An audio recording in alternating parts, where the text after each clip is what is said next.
Students, आज हम लोग 10th class NCERT mathematics exercise 1.2 के इंट्रोडक्शन पढ़ने जा रहे हैं। ठीक है जी। तो हम स्टार्ट कर रहे हैं फंडामेंटल थ्योरम ऑफ अर्थमेटिक। यह आता है हमारा एक्सरसाइज 1.2 के इंट्रोडक्शन। तो ये क्या होता है, कहते हैं एवरी कंपोजिट नंबर। सबसे पहले तो कंपोजिट नंबर क्या होता है, जो नंबर प्राइम नहीं होते उनको क्या कहते हैं, कंपोजिट कहते हैं। या फिर यू कैन से जो अपने को और खुद को छोड़ के किसी ना किसी नंबर से डिवाइड हो जाए, या फिर किसी भी नंबर के टेबल पे जो आते हैं ना, वो कंपोजिट नंबर होते हैं। तो ये फंडामेंटल थ्योरम ऑफ अर्थमेटिक क्या कहती है, every composite number can be expressed. किसी भी कंपोजिट नंबर को एक्सप्रेस किया जाता है as a product of prime. Prime नंबरों की प्रोडक्ट के रूप में इसको एक्सप्रेस किया जाता है या फिर फैक्टराइज किया जाता है। मैं इस चीज को एक एग्जांपल लेके थोड़ा बताना चाहूंगा। I have an example.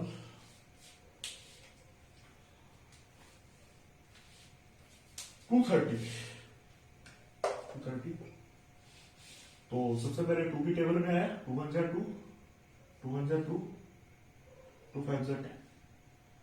Now 5 6 7 ये 3 पे नहीं जाएगा, ये 5 पे जाएगा।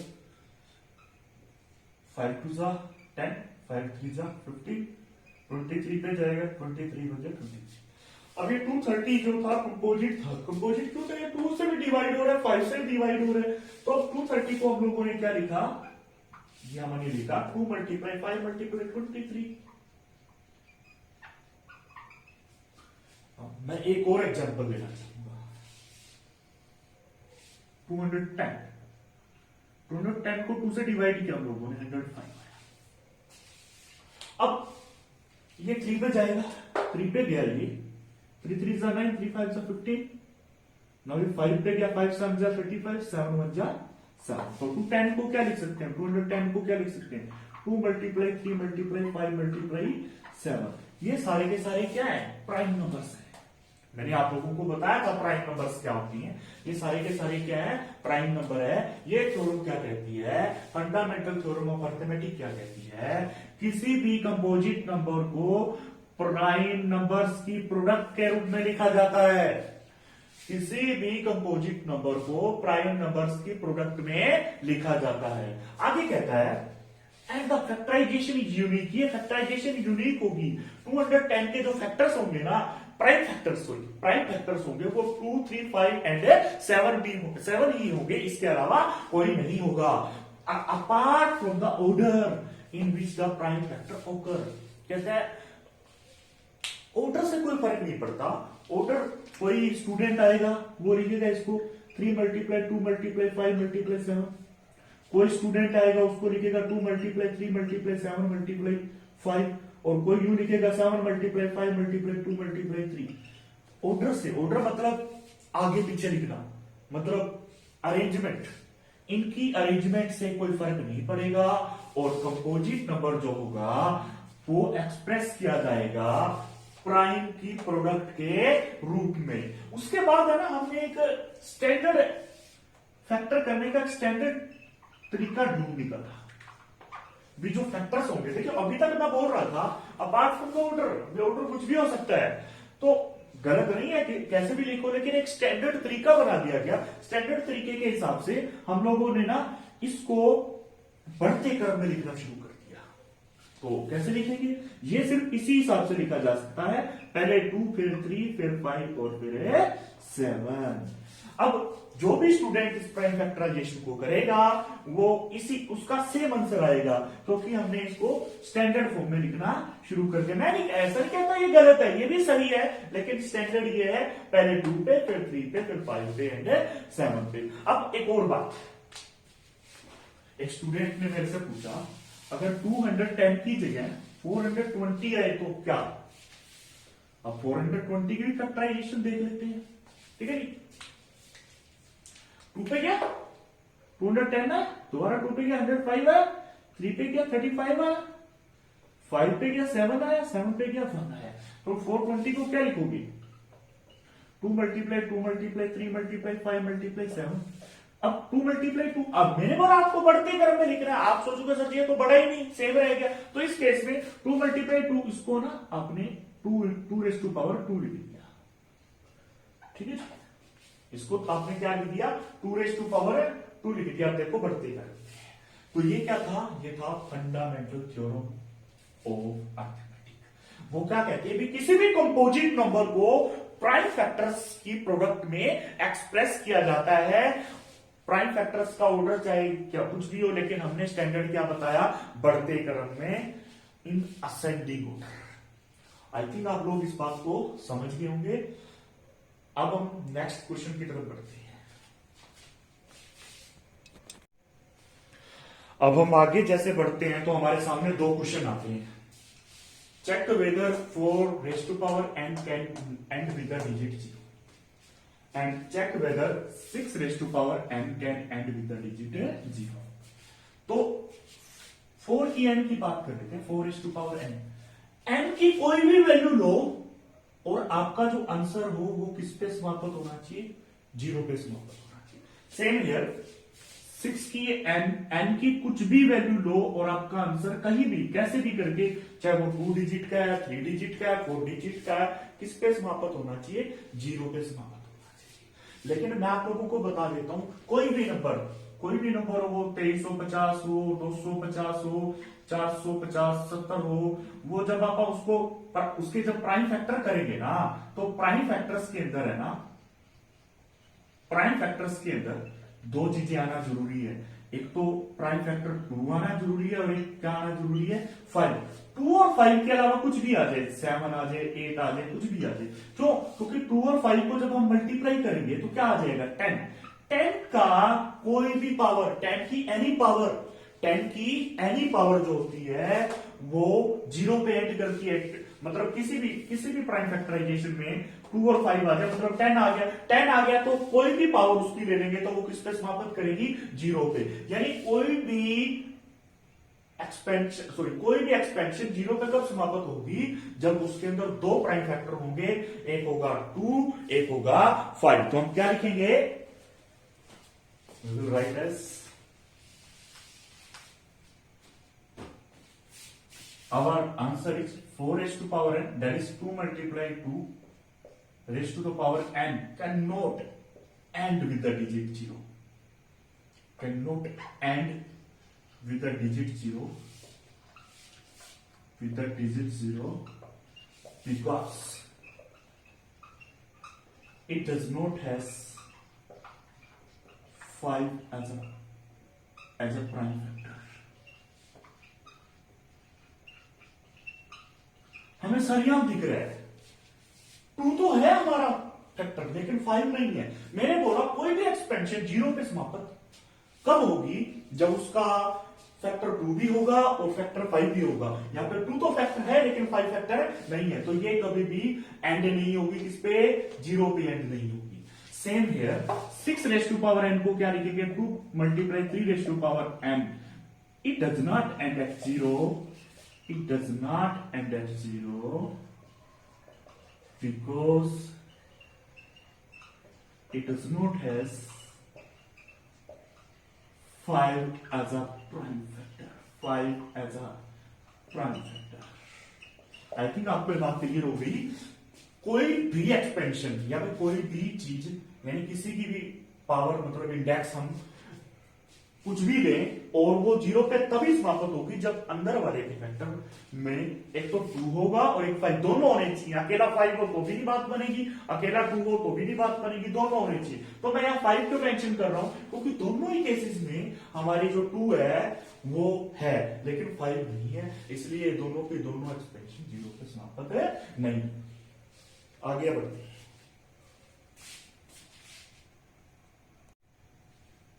अब मैं एक्सरसाइज की तरफ बढ़ता हूं।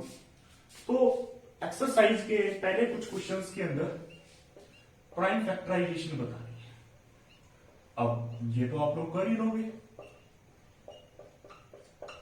आप लोगों को होगा क्या, आई थिंक ये फर्स्ट पार्ट होगा। तो 140 को क्या लिखोगे, 2 multiply 2 multiply 5 multiply 7। 2 multiply 2, 2 square into 5 into 7।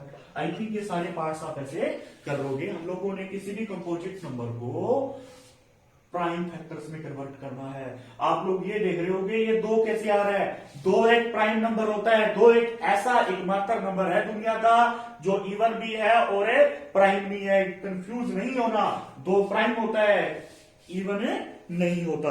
अब हम लोग आगे सीखते हैं how to find HCF and LCM of 2 given.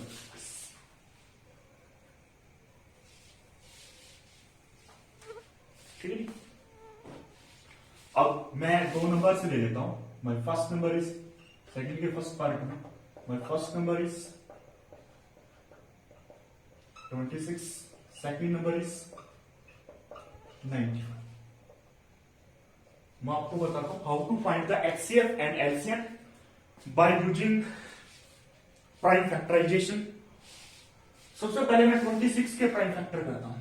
2 पे जाएगा 13 आया, 13 1 जा 13। फिर मैं 91 के फैक्टर करता हूं, 7 पे गया 13 आया।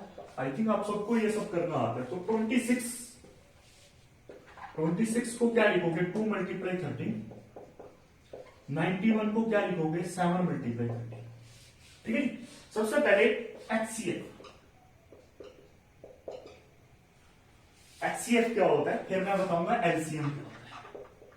एचसीएफ जो कॉमन है, इसका ओनली 13 कॉमन है, तो एचसीएफ क्या होगा, 13 होगा। एचसीएफ क्या होगा, 13 होगा। एलसीएम में सब लेना होता है, 2 भी लेंगे 7 भी लेंगे, और जो कॉमन है उसकी मैक्सिमम पावर लेनी होती है। जो कॉमन है उसकी मैक्सिमम पावर लेनी होती है। तो क्या बना, 2 मल्टीप्लाई 7 मल्टीप्लाई 13, 182 बन। ठीक है जी, अब हमने एचसीएफ निकालना सीखा, एलसीएम निकालना सीखा। अब हम आगे बढ़ते हैं। अब इस क्वेश्चन में ना एक बात और बोलता है, कहता प्रूव करिए, एक रिजल्ट भी होता है ये, इस रिजल्ट को आप याद भी रखिएगा। To prove HCF multiply LCM equals to होता है first number multiply second number. हम लोग इसको प्रूव करते हैं। एचसीएफ मल्टीप्लाई एलसीएम निकालते हैं, एचसीएफ मल्टीप्लाई एलसीएम निकालते हैं। ये आता है हमारा 13 मल्टीप्लाई 182। जब हम इन दोनों को मल्टीप्लाई करेंगे तो हमारा ये आ जाएगा 2366।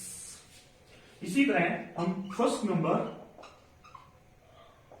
और सेकंड नंबर को मल्टीप्लाई करेंगे, 26 मल्टीप्लाई 91, यह आ जाएगा 2366। अब हमें इससे क्या पता लगा, अब हमें इससे पता लगा HCF into LCM, product of 2 numbers equal होता है product of 2 numbers, I first number multiply second number. HCF Guna LCM बराबर होता है first number multiply second number. अब यहां से हम लोगों को एलसीएम निकालना हो, तो एलसीएम निकालना हो तो एचसीएफ मल्टीप्लाई इधर आके क्या हो जाएगा, डिवाइड में। ठीक है जी, अगर एचसीएफ निकालना हो तो एचसीएफ इधर रह जाएगा, एलसीएम नीचे आएगा, first number multiply second number by में एलसीएम। ठीक है, अगर हमें फर्स्ट नंबर दे रखा हो, सेकंड नंबर दे रखा हो, एलसीएम दे रखा हो, तो हमने अभी क्या पढ़ा, first number into second number, first number into second number बराबर होता है HCF of 2 numbers, HCF of these 2 numbers into में LCM of these 2 numbers, LCM of these 2 numbers. In other words, first number मान लिया A, second number मान लिया B, तो क्या होगा into B, HCF of AB into में LCM of A. That is our relationship between the numbers and HCF and LCM of 2 numbers. यहां पे 2 ही नंबरों की बात हो रही है, आई थिंक आप लोग समझ रहे होंगे। अब अगर 3 नंबर दे रखे हो तो how to find the HCF, how to find the HCF.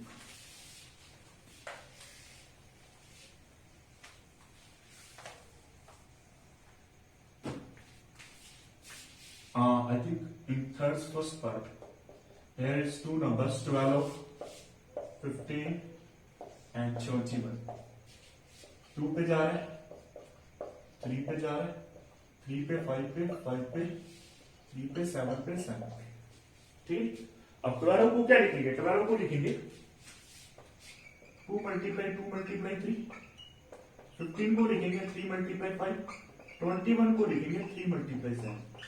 ठीक है, जिनको लग रहा है मैं तेज पढ़ा रहा हूं, थोड़ा मतलब रिवाइंड करके देखते रहिए, क्योंकि अब तो आपके हाथ में सब कुछ। एचसीएफ निकालेंगे। एचसीएफ क्या होगा? जो कॉमन पार्ट है। ठीक है जी, तो हमारा एचसीएफ कितना आ जाएगा? 3 आ जाएगा। अब एलसीएम क्या होता है? देखो मेरी बात सुनना, एलसीएम क्या होता है? एलसीएम बोले तो जो कॉमन है उसकी हम लोगों ने मैक्सिमम पावर में, जो कॉमन है, अब 3 कॉमन है, 3 की मैक्सिमम पावर 1 है, बाकी सब ले लेते हैं, यानी 2 भी आएगा, 2 भी आएगा, 5 भी आएगा, 7 भी आएगा। ठीक है जी। और एक और तरीका होता है एचसीएफ निकालने का, 12, 15, 7, 21 की एक ही मतलब एक बार में ही प्राइम फैक्टराइजेशन। अब हम लोग इसको मल्टीप्लाई करें, 2 2 जा 4, 3 जा 12, 5 जा 60, 7 जा 420 द आंसर्स। आई थिंक आप लोगों को समझ आ रहा है। जो तीनों में कॉमन होगा वो एचसीएफ होगा। एलसीएम क्या होगा? जो कॉमन है उसकी मैक्सिमम पावर लेनी है। कल को यहाँ पे पावर 1 होती, यहाँ 2 होती, यहाँ 3 होती, तो हम लोग पावर 3 लेते। ठीक है जी। और एचसीएफ में मिनिमम पावर लेनी होती है और एलसीएम में मैक्सिमम पावर लेनी होती है। आप लोग आई थिंक समझ रहे हो। सो पढ़ते हैं नेक्स्ट क्वेश्चन की तरफ। नेक्स्ट 2 क्वेश्चन में हम लोगों को, नेक्स्ट क्वेश्चन में दे रखा है एचसीएफ दे रखा है 306 और 657 का 9। हम लोगों को एलसीएम निकालना है। तो मैंने क्या बोला हुआ है? एलसीएम क्या होता है?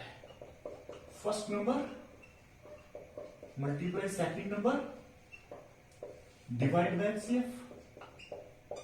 फर्स्ट नंबर हमारा क्या है? 306। सेकंड नंबर क्या है? 657 डिवाइड बाय एचसीएफ कितना होगा? 9। अब हम इसको सोल्व कर देंगे, हमारा एलसीएम आ जाएगा। तो ये 2 नंबर्स हैं, दोनों नंबर्स का एचसीएफ दे रखा है। तो एलसीएम क्या होता है? First number multiply second number by HCF. First number ये रहा, सेकंड नंबर ये रहा, डिवाइड बाय एचसीएफ। अब हम नेक्स्ट क्वेश्चन, आई थिंक ये क्वेश्चन आपको समझ आ जाएगा। नेक्स्ट क्वेश्चन में हम लोगों को इन दोनों को कंपोजिट नंबर्स प्रूव करना है। तो क्या करेंगे? सर यहाँ इन दोनों से 13 कॉमन आ रहा है। 13 कॉमन आया तो क्या बचा?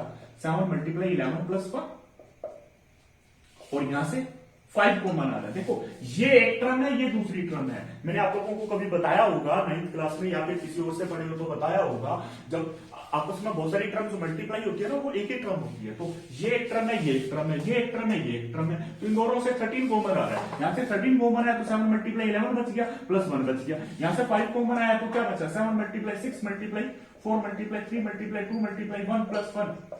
और सारी हम दिख रहा है, 13 कॉमन आया, 5 कॉमन आया, मतलब जहां से 13 कॉमन आ रहा है, which is divisible by 13, which is divisible by 13।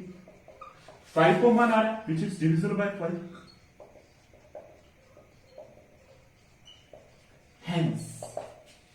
hence they both are composite number। Composite numbers क्या होती हैं? जो किसी ना किसी से डिवाइड हो जाए, या फिर किसी ना किसी की टेबल पे आए। ये 13 से डिवाइड हो रहा है और वो 5 से डिवाइड हो रहा है, तो बोथ आर कंपोजिट नंबर। इसी के साथ आज की हमारी कक्षा समाप्त होती है। ये थी एक्सरसाइज 1.2 और एक्सरसाइज 1.2 का इंट्रोडक्शन। ठीक है जी, कल मिलते हैं नई वीडियो के साथ। देखो आप लोगों के लिए ये सब शुरू किया है, तो रोज पढ़िए। ठीक है, ये सब मैं मेहनत आप लोगों के लिए कर रहा हूं। रोज पढ़िए, होमवर्क करिए और stay home, stay safe. Channel को सब्सक्राइब करिए और वीडियो को लाइक करिए, ताकि मुझे नेक्स्ट वीडियो के लिए मोटिवेशन मिलता रहे। इसी के साथ आज के लिए इतना।